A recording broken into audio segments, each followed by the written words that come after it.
Hello ಗುರು ನಮಸ್ಕಾರ. ಇಲ್ಲಿ ನೋಡ್ ಗುರು, ರಾತ್ರಿ ಆಟೋ ಹಾಕೊಂಡು ಹೋಗ್ತಾ ಇದ್ದಾರೆ. ಯಾಕಂದ್ರೆ ಫುಲ್ ವಿಡಿಯೋ ನೋಡಿ ಹೇಳ್ತೀನಿ. ಹಲೋ ಗುರು ನಮಸ್ಕಾರ. ಇವತ್ತು ಗ್ಯಾರೇಜ್ಗೆ ಹೋಗೋಣ ಅಂತ ಬೆಳಗ್ಗೆ ಎದ್ದು ಟಿಫನ್ ಮಾಡ್ಕೊಂಡು ಬೊಮ್ಮಳಿಗಂತೂ ಬಂದ್ಬಿಡ್ತೀನಿ. ರೈಲ್ವೆ ಸ್ಟೇಷನ್ ಬಂದು ಟಿಕೆಟ್ ತಗೊಂಡು ರೈಲ್ ಬರೋದು ವೇಟ್ ಮಾಡ್ತಾ ಇದ್ದೆ. ಅಷ್ಟರಲ್ಲೇ ಟ್ರೈನ್ ಬಂತು. ಒಳಗೆ ಹೋಗಿ ನೋಡ್ತೀನಿ, ಟ್ರೈನ್ ಅಂತೂ ಫುಲ್ ಖಾಲಿ ಇತ್ತು. ಹಂಗೆ ಹೋಗ್ತಾ ನಾನು ಓದಿರೋ ಕಾಲೇಜ್ ನೋಡಿದೆ. ನೋಡಿ ಸಖತ್ ಫೀಲ್ ಆಯ್ತು. ಆ ಫೀಲಿಗೆ ಒಂದು ಸಾಂಗ್ ಹಾಕ್ತೀನಿ, ಕೇಳ್ಕೊಂಡ್ ಬನ್ನಿ.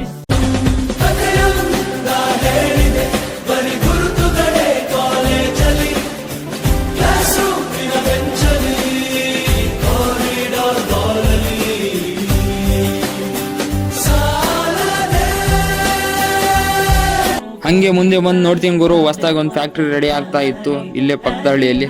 ಅಷ್ಟರಲ್ಲೇ ಬಂದು ಗ್ಯಾರೇಜ್ ಹತ್ರ ನೋಡ್ತೀನಿ, ಸಿಕ್ಕಾಪಟ್ಟೆ ಕಾರ್ ನಿಂತ್ಕೊಂಡಿದ್ದು. ಹಂಗೆ ಕಾರ್ ದಸರಾ ಇದೆಯಲ್ಲ ಗುರು, ಎಲ್ಲರೂ ಪೂಜೆ ಮಾಡಿಸ್ಬೇಕು. ಕಾರ್ಗಳನ್ನ ಸರ್ವಿಸಿಗೆ ತಂದಿದ್ರು ಗುರು. ಅಣ್ಣ ಸರ್ವಿಸ್ ಮಾಡ್ತಾ ಇದ್ದ. ಹಂಗೆ ಒಂದು ಹೋಮಿನಿ ಬಿಟ್ಟು ಬರೋದಿತ್ತು. ನಾನಂತೂ ಒಂಟೆ ಹೋಗಿ ಹೋಮಿನಿ ಕೊಟ್ಟು ಬರೋ ಅಷ್ಟರಲ್ಲಿ ಊಟಕ್ಕೆ ಟೈಮ್ ಆಯ್ತು ಗುರು. ಹಂಗೆ ಊಟಕ್ಕಂತೂ ಬಂದ್ಬಿಡ್ತೀನಿ. ಊಟ ಮಾಡ್ಕೊಂಡು ಹೋಗಿ ನೋಡ್ತೀನಿ ಗುರು, ಅಣ್ಣ ಅಂತೂ ರೊಚ್ಚಿಗೆದ್ದು ಕಾರ್ ಯಾವ ತರ ಓಡಿಸ್ತಾ ಇದ್ದ ನೋಡಿ ಗುರು. ಈ ಕಡೆ ಬಂದು ನೋಡ್ತೀನಿ, ಅಣ್ಣ ಅಂತೂ ಫುಲ್ ಸೈಕಾಗಿ ವಾಶ್ ಮಾಡ್ತಾ ಇದ್ದ. ಈ ಕಡೆ ಎಲ್ಲ ಅಣ್ಣಾರು ವಾಶ್ ಮಾಡಿ ಕೊಟ್ಟಂಗೆಲ್ಲ ಈ ಕಡೆ ಎಲ್ಲ ಅಣ್ಣಾರು ಒರೆಸ್ತಾ ಇದ್ರು ಗುರು.